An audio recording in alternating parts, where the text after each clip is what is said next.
Students, ये Andes पर्वतमाला नवीन संरचना होने के कारण अवसादित चट्टानों से भरा है। यह पर्वतीय भाग ज्वालामुखी क्रियाओं से प्रभावित रहा है। यहाँ आग्नेय अंतर्वेदन का प्रमाण सील एवं डाइक के रूप में देखा जा सकता है, जहाँ पाताली चट्टानों के रूप में डायोराइट, एंडेसाइट और पोर्फाइरिटिक चट्टानें महत्वपूर्ण है। नवीन ज्वालामुखी चट्टानें ऊपरी परत में पाई जाती हैं। एंडीज में अवसादी चट्टानें मुख्य रूप से मेसोजोइक और टर्शियरी के साथ ही पेलेजोइक कालीन है। विद्वानों का मानना है कि 35 डिग्री दक्षिण अक्षांश के दक्षिण आग्नेय अंतर्वेदन के अभाव में खनिजों का भी यहाँ अभाव पाया जाता है। एंडीज का दक्षिणी भाग मुख्यतः पेलेजोइक स्लेट, बालू पत्थर तथा क्वार्टजाइट का बना है। यह कैम्ब्रियन से लेकर डिवोनियन काल तक का है। इस जमाव के ऊपर मुख्यतः उत्तर पश्चिम अर्जेंटीना में जुरेसिक और क्रीटेशियस कालीन बेड्स हैं और इसके ऊपर टर्शरी लावा का जमाव पाया जाता है। एंडीज के पूर्वी हिस्से में क्रीटेशियस चूना पत्थर मिलता है जो पेट्रोलियम का सोर्स है। दक्षिणी पेरू में इस पूर्वी एंडीज में पेलेजोइक चट्टानें मिलती हैं जो आग्नेय अंतर्वेदन से प्रभावित हैं, जबकि उत्तरी भाग में यह अपर्दित भाग के रूप में लावादार चट्टानों के रूप में क्रिस्टलाइन इग्नियस रॉक के रूप में है। एंडीज में ज्वालामुखी के प्रभाव के रूप में कोटोपैक्सी अभी भी जागृत ज्वालामुखी के रूप में यहाँ देखने को मिलता है। टिटिकाका झील सर्वाधिक ऊंचाई पर स्थित झील भी इसी एंडीज पर बोलिविया देश में है। विद्वानों का ऐसा मानना है कि 51 डिग्री दक्षिणी अक्षांश से लेकर 10 डिग्री उत्तरी अक्षांश के मध्य एंडीज पर्वत का विस्तार है। लगभग 7,500 किलोमीटर की लंबाई में फैले इस पर्वतमाला का एक मुख्य काम जल विभाजन का काम करना है। अल्पाइन संरचना होने के कारण इस फोल्ड माउंटेन में संरचना की दृष्टि से विभिन्न प्रकार के वलन और भ्रंशन पाए जाते हैं, फोल्ड एंड फॉल्ट्स पाए जाते हैं। स्वाभाविक भी है।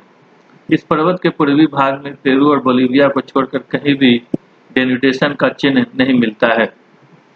सामान्य रूप से एंडीज पर्वत बृहद सेडिमेंट्री चट्टानों के मुड़ने से बना एक पर्वत है।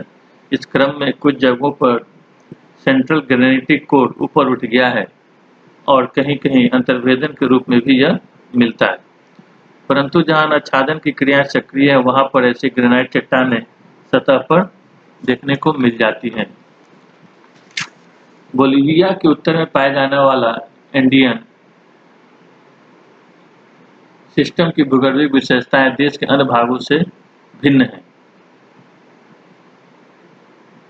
जियोलॉजिस्ट का मानना है कि दक्षिणी पेरू का पूर्वी कॉर्डिलेरा पेलेजोइक चट्टानों की निरंतरता को दिखाता है, जिसमें ग्रेनाइटिक लावा के अंतर्वेदन के चिन्ह पाए जाते हैं। यह बोलिविया में स्थित पूर्वी कॉर्डिलेरा की एक मुख्य विशेषता है। इसी तरह दक्षिणी पेरू के 3 श्रेणियों में आग्नेय अंतर्वेदन की विशेषताएं, इग्नियस इंट्रूजन की विशेषताएं मिलती हैं। कोलंबिया स्थित एंडीज के मध्यवर्ती और पश्चिमी कॉर्डिलेरा के कोर में ग्रेनाइट तथा अन्य क्रिस्टलाइन रॉक्स मिलते हैं, जबकि किनारों पर क्रीटेशियस एवं टर्शियरी सेडिमेंट्स का विस्तार पाया जाता है।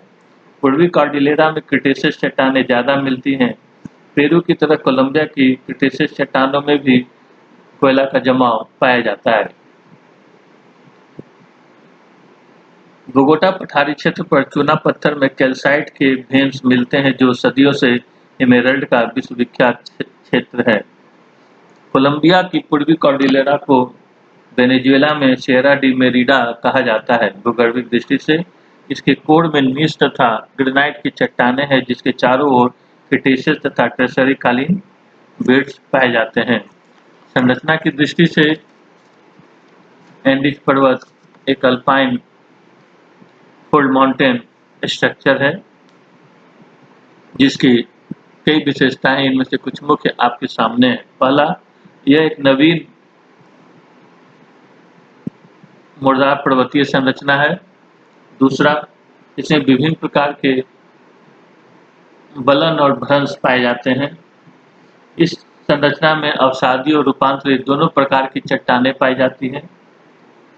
इसमें आग्नेय अंतर्वेदन तथा ज्वालामुखी क्रिया से प्रभावित आग्नेय चट्टानें भी देखने को मिलती हैं। इस संरचना का जनरल एक्सिस पूरब से पश्चिम की ओर है। इस संरचना की ढाल पश्चिम में तीव्र तथा पूरब की ओर मंद है। इस संरचना को कॉर्डिलेरा के नाम से भी पुकारा जाता है। पश्चिम से पूरब की ओर जाने पर इसमें आग्नेय चट्टानें की उपस्थिति क्रमशः बढ़ती जाती है। बोलिविया का पठार यहाँ मध्यपिंड के रूप में काम करता है और इस संरचनात्मक प्रदेश में अनुदैर्ध्य अनुप्रस्थ यानी लॉन्गिट्यूडिनल और लैटिट्यूडिनल दोनों ही प्रकार की घाटियां पाई जाती हैं। इस प्रकार नवीन अल्पाइन संरचना